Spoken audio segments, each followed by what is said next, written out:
Now, when you're looking at turboprops versus jets, the nice thing about the turboprops is that a lot of them, again, are going to be owner operator. There are turboprops that cost more than private jets. So don't think that like, oh, I need to sell jets because I need to make big money. Turboprops can be even more expensive than private jets.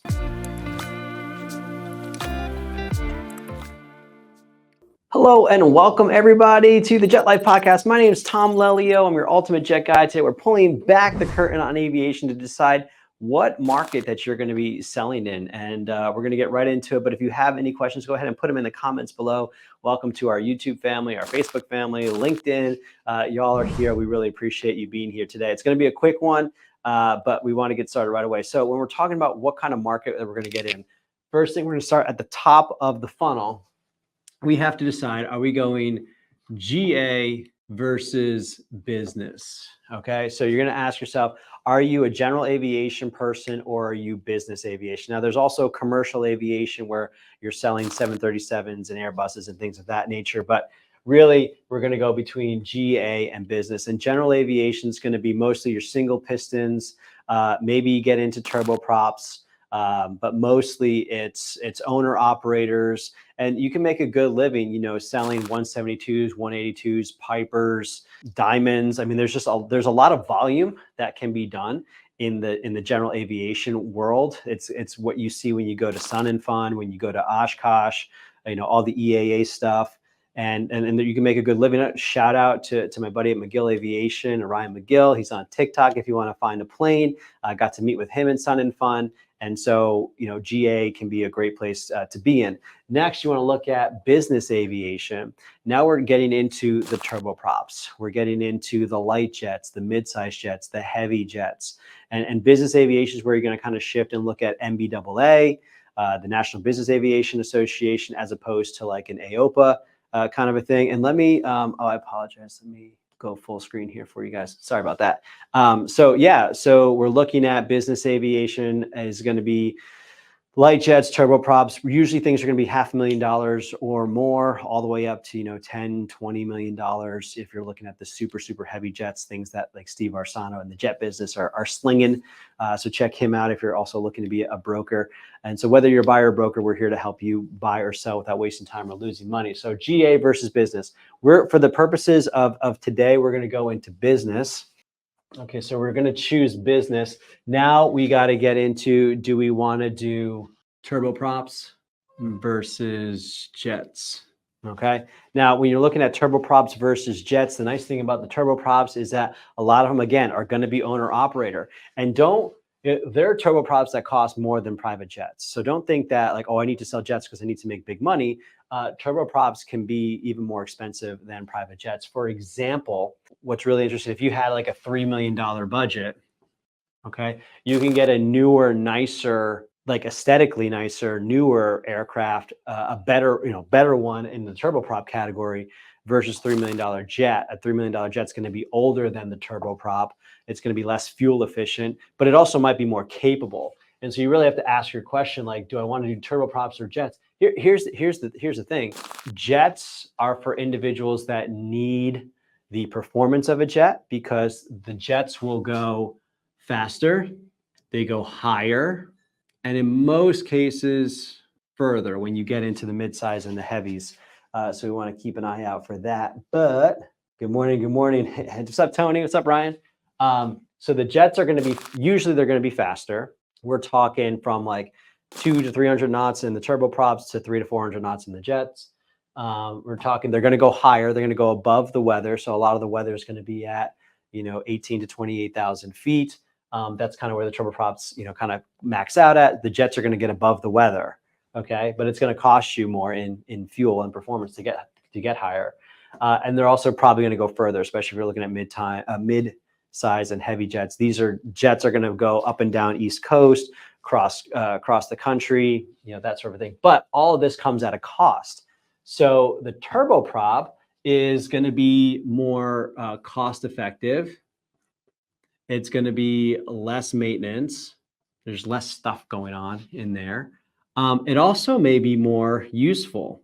And what we mean by useful is that when it comes to the turboprop, you can usually load those up a little bit more than you can a private jet. So if your mission relies on you taking a lot of stuff and people, then you might want a turboprop if you don't need the speed, if you don't need to go above the weather, you just go around the weather. And if you don't need to go a very, very long distance, and even some of the turboprops have a good distance on them, but if you don't need this section, well, then a jet makes more sense.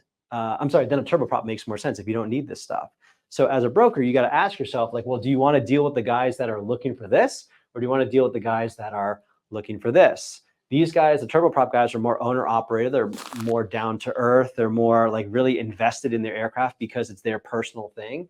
Or you're dealing with a charter company that's using them.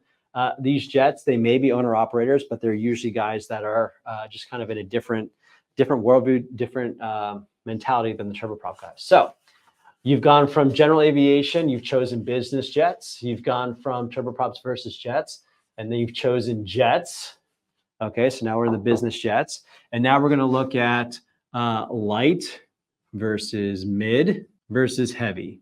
Yes, I know there's another category, the super mids, but we're just gonna go light, mid, or heavy. So this is, again, we're whittling down what we're looking at in terms of, what do we wanna sell? In the light jet category, you're looking at, so here's the question. We're going to look at how far, how many people. Let's just stick with that. How far you're going to go and how many people you're going to have. So how far you're going to go with the light jets, you're going to go roughly 1,000 nautical miles. In the mids, you're going to be, I'll be conservative and say 1,400 nautical miles. And then your heavies are going to be, 2,200 plus. Okay. Passengers in the light jet category are going to be 4 to 6. Mids are going to be 6 to 8. And now we're going to be 8 to 12 or more in the heavy jets. Okay. So with this knowledge, okay, who do you want to work with?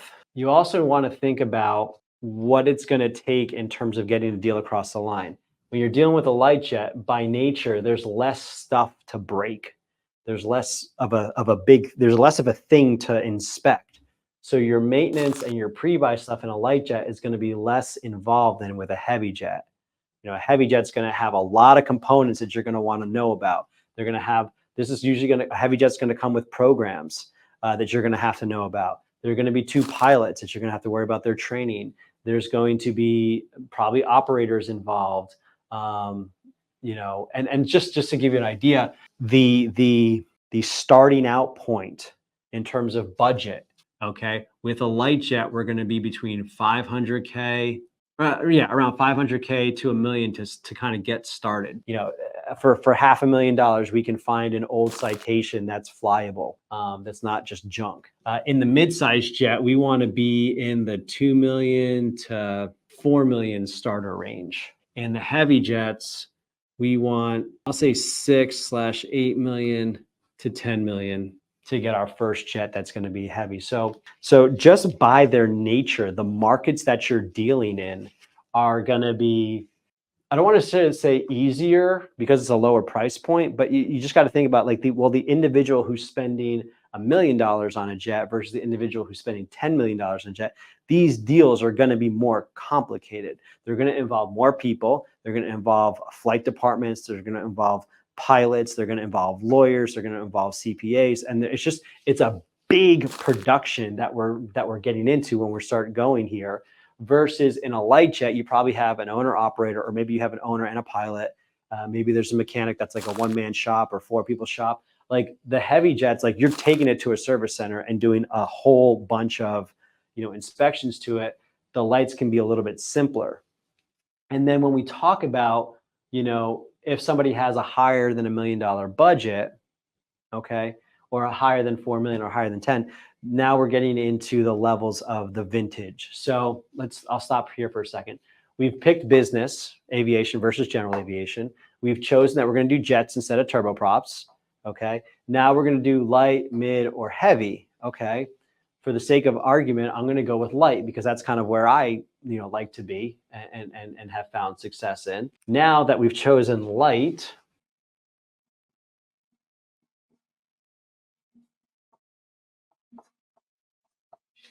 now we're going to choose how expensive, what's our budget going to be in the light jets. And the reason that we're doing this is because the higher budget stuff is not necessarily going to get you more commission. And it's also it's going to be a tell sign of how hard it's going to be to call on these owners. If you're calling on somebody who can afford a $500,000 jet versus a $5 million jet, those are two different conversations, and there's probably going to be a lot more gatekeepers to get here. Now you can swing for this and maybe make a better commission or have an easier sales process. Because I will tell you, when you're dealing down here, it's like being a used car salesman. You just in some ways, you don't know what you're getting yourself into. And there's all these surprises of old liens, maintenance that wasn't taken care of, and just you have a whole slew of different characters that when you get to a higher vintage or a higher level of jet sales, it's a little bit smoother, but it's also harder to get into. So, it's risk versus reward. So lower risk, lower reward, higher risk, higher reward. That's kind of, I would just encourage you to kind of pick which you want to start. And I would start out in the middle here, trying to list something that's in the middle. So if we're talking about a $1 million and $5 million, like some here is like $2 million. So I'm going to start here with the idea of, if I understand the middle market, then if I need to, I can go down a market, and now I have all this experience up here.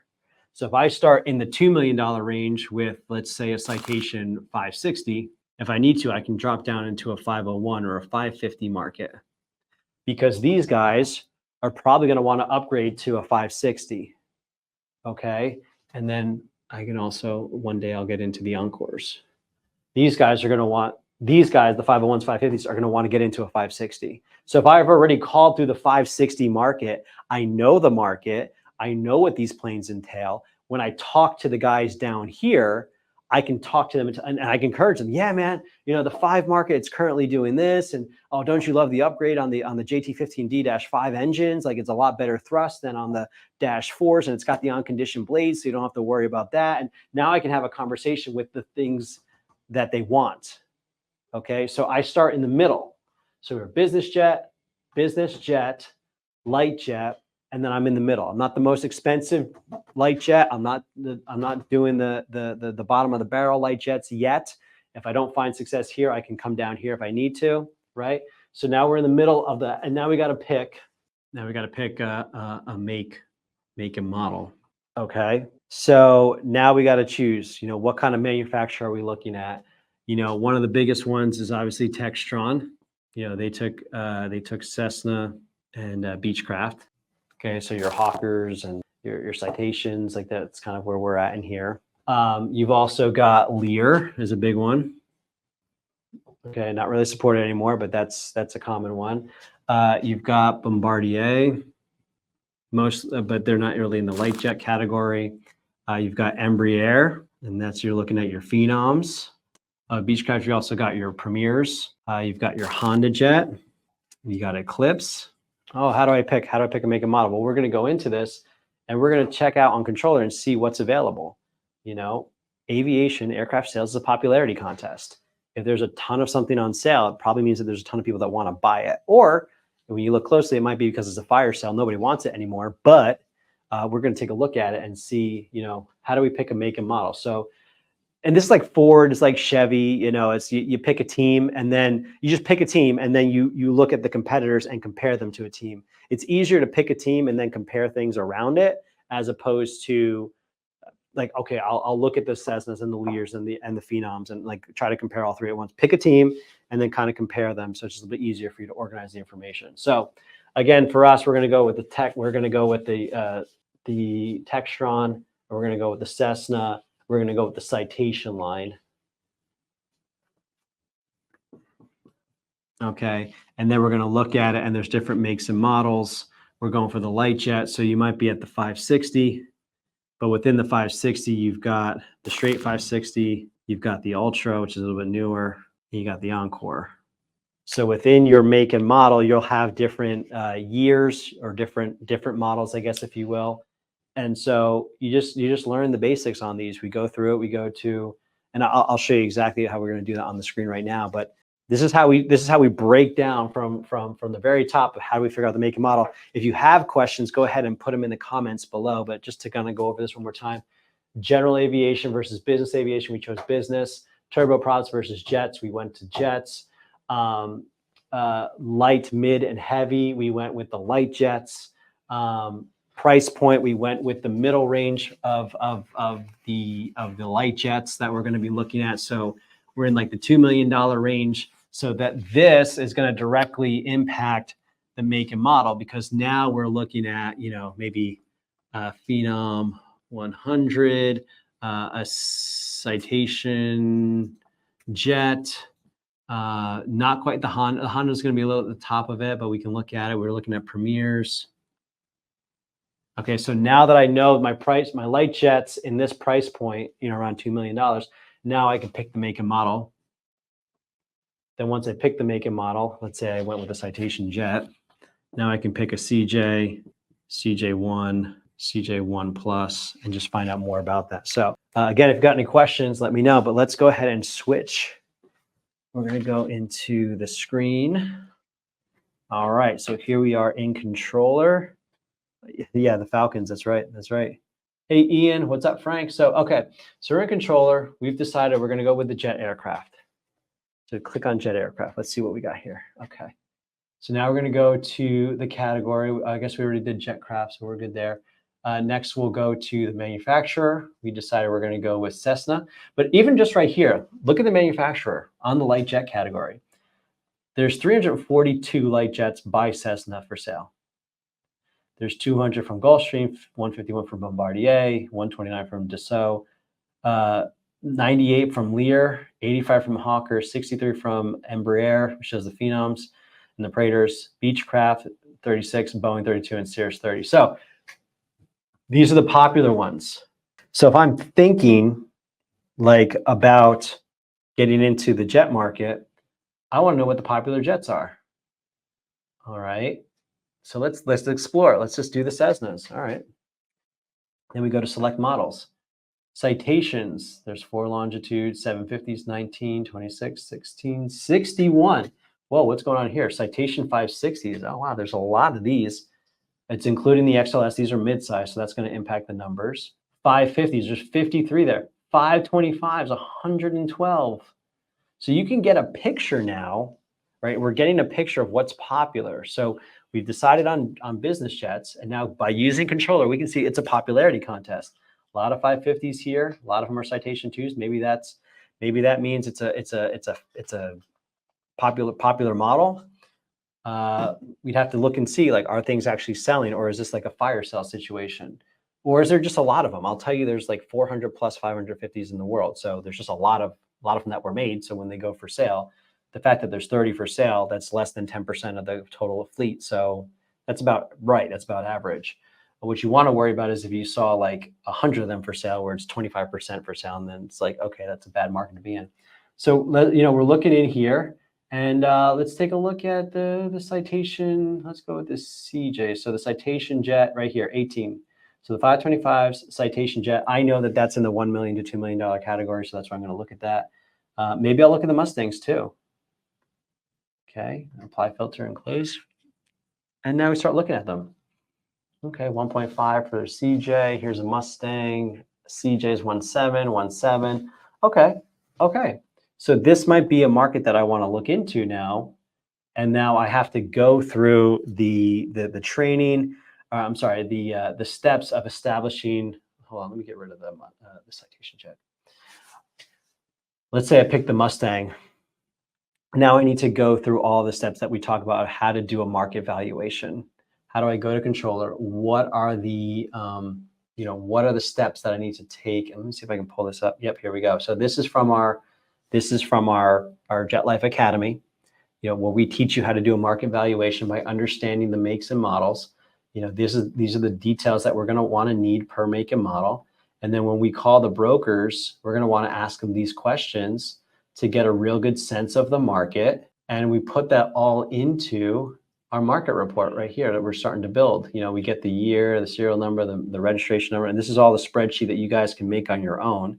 There's nothing proprietary here. It's just organizing it so that you can say, what's the average year? How many are for sale? What's the average price? Okay. This is how it all flows. And so becoming a, let me just remove this here. So becoming a private jet broker, I mean, these are your first steps. We got to pick a market for you to be in. When you're working with Jet Life Aero, we have other tools like JetNet that can show you the data, like here's how many are in the fleet, here's how many are for sale, give you an idea if it's a buyer or seller's market within this. And then we can pick it that way and get you prices, a little bit easier. But if you don't have JetNet, if you're not working with a broker, these are the steps that you need to go through to figure out what jets or turboprops or aircraft you want to sell. You start with general aviation versus business, and you work your way all the way down. And then you use the data on controller. Like if I go this route, like what are the manufacturers that I can look at? What are the popular models from these manufacturers? And then go find out more information about those makes and models. Use globalair.com, use VREF, use AvBuyer, use all these resources to become more knowledgeable about this stuff, and then start calling through the market. Once you're calling through the market, now you have a pulse for it. Now you can go find buyers and sellers and put them into that market and start making deals happen. So this is the process, right? It's not anything super complicated. It's just step by step by step. And I invite you, if you've been thinking about this, maybe you're in a spot where you're just not sure like where your career is at, and you're trying to find out more information about becoming a jet broker. I would encourage you to check out our Circle community. So I would encourage you to join the Circle community. Go to circle.jetlifeaero.com, and there we've got a discussion board where you can ask questions. But here's the deal: if you're thinking about getting into aircraft sales, I'd love to help you. And we have a free resource for you in the Circle community. It also includes a free training. We've also got courses in there, and I want to show you how I went from zero to a six-figure year my first year, and then just kind of multiplied that out as I continued. And I'd love an opportunity to work with you and talk to you more. So join the Circle community. We'll be back next week. Let's see. Thank you so much for joining us today, and we'll catch you guys later.